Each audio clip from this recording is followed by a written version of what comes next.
Hello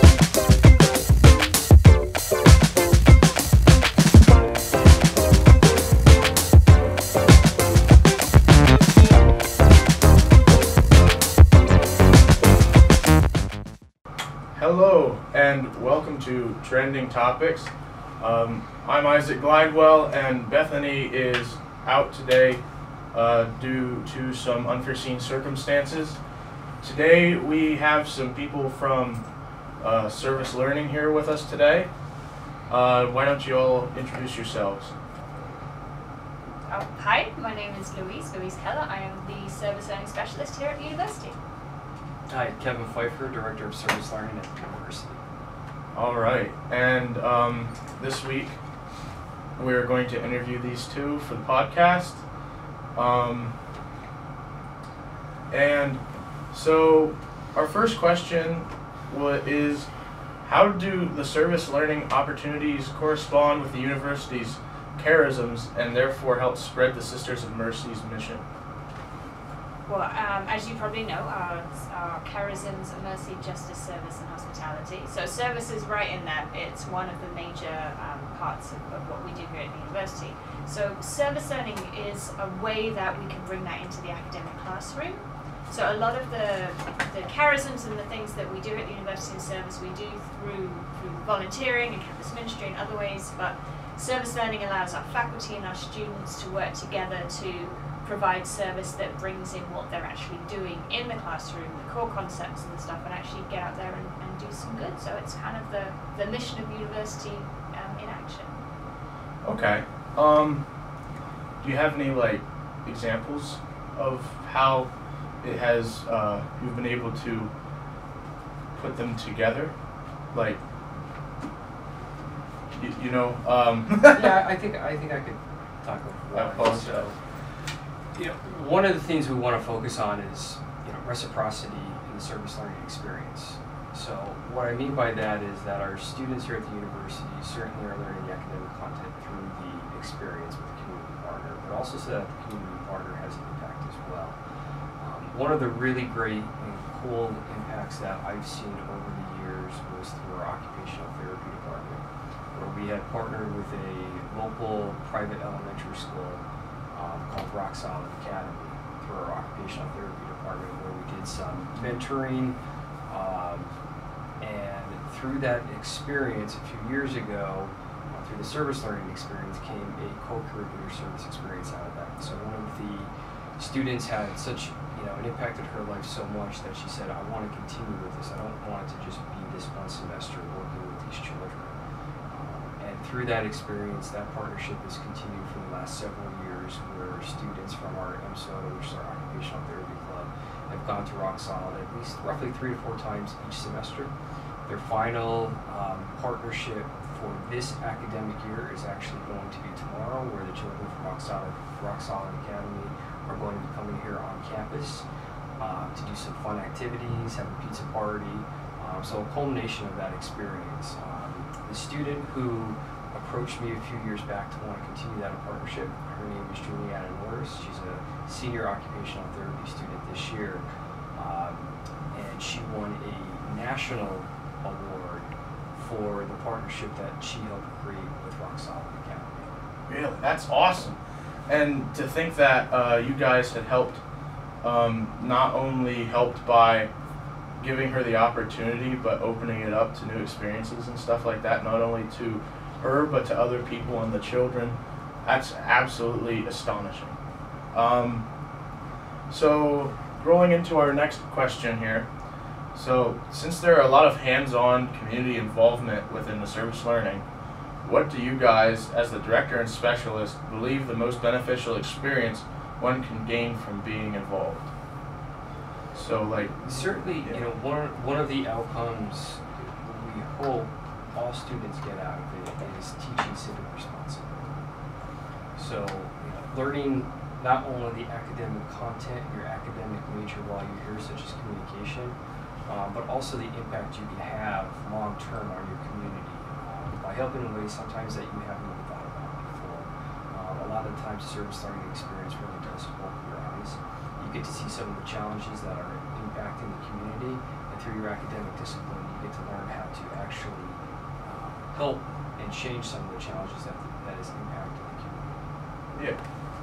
Yeah, and I would probably echo that and add to it that there are a lot of needs in our local area that we're kind of sheltered from here at the university, that unless we're going out and interacting with the community and asking local agencies, who do you work with, what do you need, and how can we best be of assistance. Like, our students are so fantastic and phenomenal. You've got such an awesome range of skills and knowledge that you're building in the classroom that the local community can really benefit from and really need and can't always access, because a lot of the things that you're learning to do, that you'll do in your professions, you're going to earn a decent amount of money for it, and local agencies and nonprofits don't have that kind of money, and they don't have that access to expertise. So not only are you able to, as a student, go in and develop your own skills and hone your own knowledge, you're actually able to use what you can do above and beyond with your knowledge to help with a real issue in our local community, and the agencies just absolutely love it. They absolutely love being a part of you guys, and be able to benefit from your education as much as you are. Yeah, that's really cool, because I understand the whole involvement in the community, but I think the very special thing that you guys are talking about is the fact that it brings in the knowledge of what people are learning about, and with that experience and knowledge, like you said, opens doors. I find that honestly really, really cool, the way that you can do that, because I know people back in my hometown and stuff that do their best to help the community and stuff, or some people say, I'd like to, but I don't know how. Mm-hmm. And a lot of people do, physical work like picking up trash or something like that. But like using experience and tools that that you're provided with or something, and doing what you can, whether it's big or small, it's really really cool thing to hear. That's what's going on in the campus. So can you tell me about a time where you've witnessed how big of an impact your jobs have made on a person or community, or on the community that was a part of the service learning opportunity? I think probably the one I just spoke about, and sometimes even that experience that I spoke about with Juliana and our Soda Club. At times we don't always get to see the impact. Yeah. Right. So certainly, although we know Juliana and the students are making an impact on the children, a lot of times you're actually not going to see that. And for students who come here and they're here 4 or 5 years, sometimes the impact is after that fact. But I think that's one of the best impacts I've been able to see during my time here. All right, and we're on that note, we're going to head to a commercial break. Thank you all for listening, and we will be back momentarily. And we are back talking with service learning, and we were discussing about the impact that they had on the community, and we were just talking about this during the commercial break about people not seeing the impact that they made because it comes by later. So can you just tell us about, like, you said it was hard to see, but would it be then because it's more of a personal impact, so that way it's more of a personal bond that the person has by doing the work?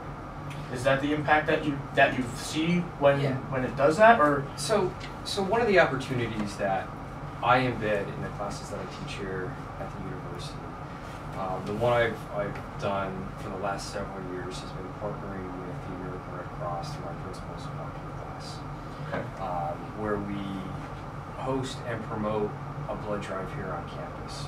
Now, certainly many times we would probably have a blood drive no matter. The reason I embed it in the classroom is because I've seen the impact it's been able to have. So typically on an average blood drive, prior to embedding this as a service learning experience in the classroom, we have maybe roughly 40 donors. Total number of students here on campus full time is roughly just under 1,800, with probably several hundred faculty and staff. that's a lot of people. Right, so that's a lot of people. When I've embedded it in the classroom, we've got upwards of 85 to 90 donors. We probably average somewhere around 65 to 70 during an average blood drive. So to see those numbers increase is the reason that I continue to embed that in the classroom environment. You know, when I talk about not being able to see the impact, a blood donation is kind of selfless, right? Yeah. So certainly we know through these blood donations, you know, for every blood donation you can help up to 3 people. But you're never going to know those 3 people that you actually help, right? Yeah. That doesn't mean that you're not making an impact through the experience. Yeah. So getting the students involved, getting them to, you know, get their friends, their classmates, their roommates, their teammates, etc., involved in this type of opportunity has had a great impact on the American Red Cross and the individuals that are helped. You know, should you need blood, and certainly we know we're making an impact. Unfortunately, we never can truly see that impact. That doesn't mean that we're not going to continue that partnership and continue these experiences. Yeah, and bringing up the blood drive and stuff, that's really cool because that's kind of even, I'm going to call it more of a common type of way that people have helped others and stuff, because I know I've donated blood and stuff, and I find it personally, like, bringing it from what you were talking about, like, yeah, you're not gonna know the people that it helps, but you'll know that you're doing something good, you know? Like, I had the text and stuff from the American Red Cross the other day that said your blood has made it into a hospital to help patients, and I find that absolutely amazing. That like, just, you know, about, it takes 20 minutes, and that honestly can save someone's life or help someone through something. And so, like, yeah, like, I can understand that, and that's why I was bringing up, maybe it was more of a personal feeling more than watching the impact as a whole, because you're still making an impression, though, especially with all the stuff that you do. Speaking of which, since we didn't really think about this a little while ago, why don't you tell us a little bit about service learning and what exactly is about the program? So, one of the things that Misericordia tries to focus on is what we would call community engaged learning. And service learning happens to be a NESE, which is the National Survey of Student Engagement High Impact Practice. So throughout a student's education here at the institution, we try to get all students involved in at least one service learning experience.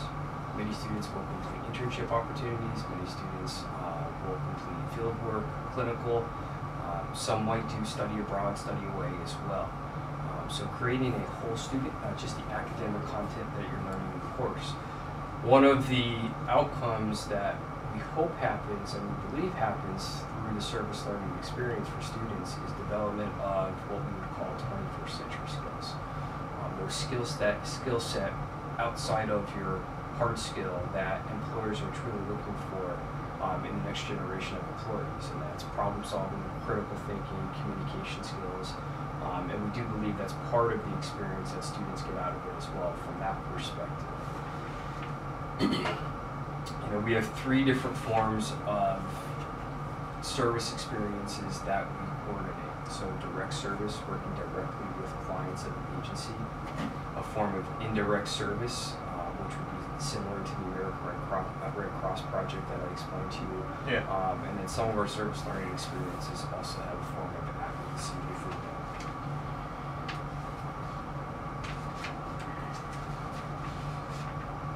You know, one of the things that we're proud about here with our service learning program at Misericordia, when service learning first came to be quite a many years ago, you know, it was thought of as social work students going out and doing service in the community. So like social work students would go do it, they would go out to the community. One of the things we're proud about here at Misericordia is the diversity of the program. So when you look at Misericordia's program, we have students completing service learning experiences in OT, PT, communications, accounting, medical imaging, SLP, nursing, statistics, social work, sociology, religious studies, physics. So you can see how varied our program is. When we talk about just pure statistical numbers of students participating in just service learning academic experiences throughout the year, we're probably looking in the neighborhood of probably 700 to 800 students each academic year that participating in service learning experiences. So when we look at just pure statistical numbers, that puts us on par with institutions that are 4 to 5 times our size. And as Louise talked about earlier in the segment, it truly does relate back to the 4 charisms of mercy, service, justice, and hospitality, which it's pretty rare to come across a student who doesn't know those 4 charisms. That would be pretty rare to go to in other institutions where students actually know what that is. So I think that's one of the other things that makes Misericordia University. Yeah. Yeah, and I feel that honestly, you guys are all doing an absolutely great thing here, doing that and showing just the impact of how many people that you guys get involved every year is astonishing. We're going to cut to another commercial break here, and we will get back with talking more about service learning here shortly. Thank you all for listening, and we'll be back soon.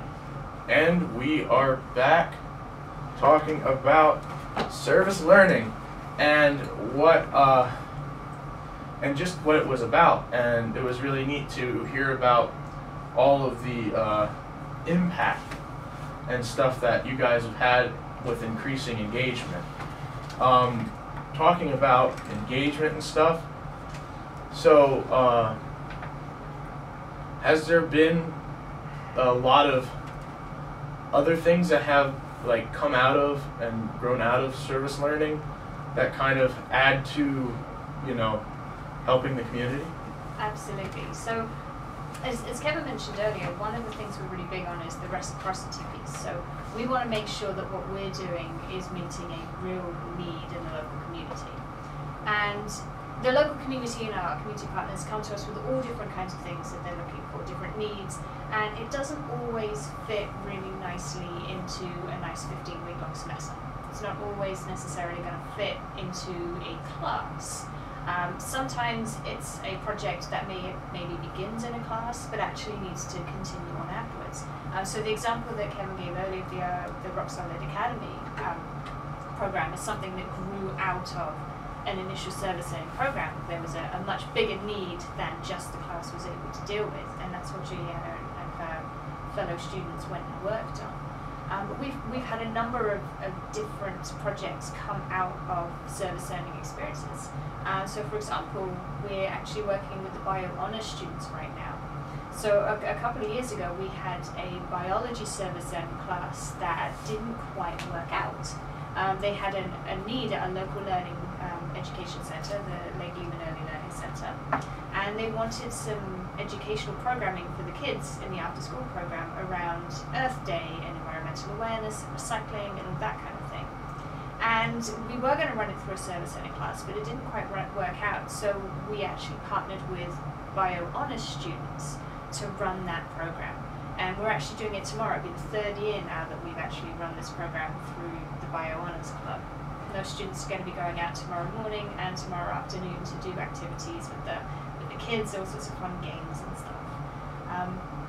A similar one that also happened was with the Advocacy Alliance and our healthcare management students.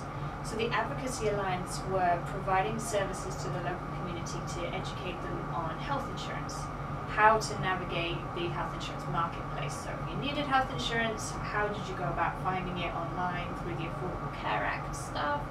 And they wanted to find a way to basically serve more people in the community. It didn't quite fit with a service learning class, but the Healthcare Management Association students and Dr. Ron Petrilla picked that up. And we worked with them to bring in the Advocacy Alliance and run community education events.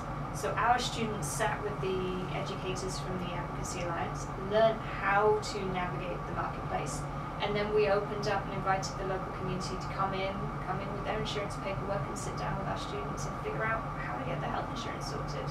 And we've done that for 3 years now as well. So there are a few different ones that are coming out of this. We do some stuff with PA Cyber as well. We're going to be doing a science day with them to bring them on campus and let them have some lab experiences. As a cyber student, not really a lot of science that you can do in your kitchen. You can do a little bit, but not very much.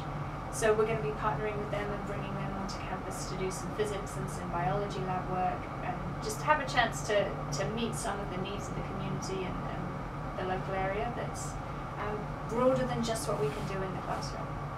Yeah. Honestly, that's absolutely great, and I love the examples because it showed that the branching out and stuff has been a success because of the things going on for multiple years. And I find that absolutely astonishing how, I'm going to say how easy it seemed that, how easy it seemed to kind of go smooth with that. I know a lot of partnerships and stuff might not end as well, you know, and don't last, especially last 3 years. I mean, that's really showing that some real true partnership in there, and I find that really, really cool. And something else that's kind of grown out of it as well is that a lot of our community partners, while they have the services that they provide to the community, a lot of what they do is also around education and awareness raising. They want a venue to come and speak about who they are and what they do, and the critical issues that they address. So something that we instituted this academic year was our community education lecture series, which was an opportunity for our community partners to come and basically give a lecture and present on campus to the campus community to have that chance to speak about who they are and what they do. So we've had 3 lectures so far. We've had in the region of 60 to 70 people show up to each lecture, and after that it's turned into guest speaking, where the presenters have been invited into classes to come and speak specifically to different groups of students. We've had students that want to volunteer for them. Another way that we're trying to bring those community partners on campus and give them the opportunity to meet their education needs while opening up opportunities for you guys as students. That's great. And how does one get involved with service learning? Like, is there a specific paper that you have to sign up on? Or do we just come down and talk to people at a specific location? So service learning actually begins with the faculty member. Okay. So a faculty member, when they're looking at what classes they're going to be teaching in the upcoming semester, will decide if they want to embed service learning as a teaching methodology. So from their perspective, they're actually using it as a way to help you learn and develop the skills that they're trying to teach in the course. And they'll come and meet with Kevin and I, and we'll sit and we'll talk about what potential projects might work, what community partner might suit them, you know, what's it going to look like. And then from the student side, it's basically registering for those courses that you'll see on the course schedule are designated service learning courses. So if you're interested in taking a service learning course, you can check that out on the schedule. You can meet with your advisor and ask them questions about what's coming up. Or if you wanted to, you could pop in and see Kevin and I and say, hey, this is my major, can you tell me what kind of service learning is going on, and we can give you some ideas about, you know, what might be coming up in the next semester for you. But there are also those additional options, the co-curricular stuff like the bio honors and the healthcare management and things that we can also connect students with as well if they're not going to be doing it through class. Awesome. Great, and I'd like to thank you guys for coming in and allowing us to interview you about this. It seems like you guys are doing an absolutely wonderful job here getting people involved, not only in the community, but getting them involved in the community with stuff that they're learning about, and getting them involved in specifics like towards their major and stuff. Once again, thank you all for coming. We're going to head to a commercial break here before we go into, I believe, our 4th segment. And we'll be back later.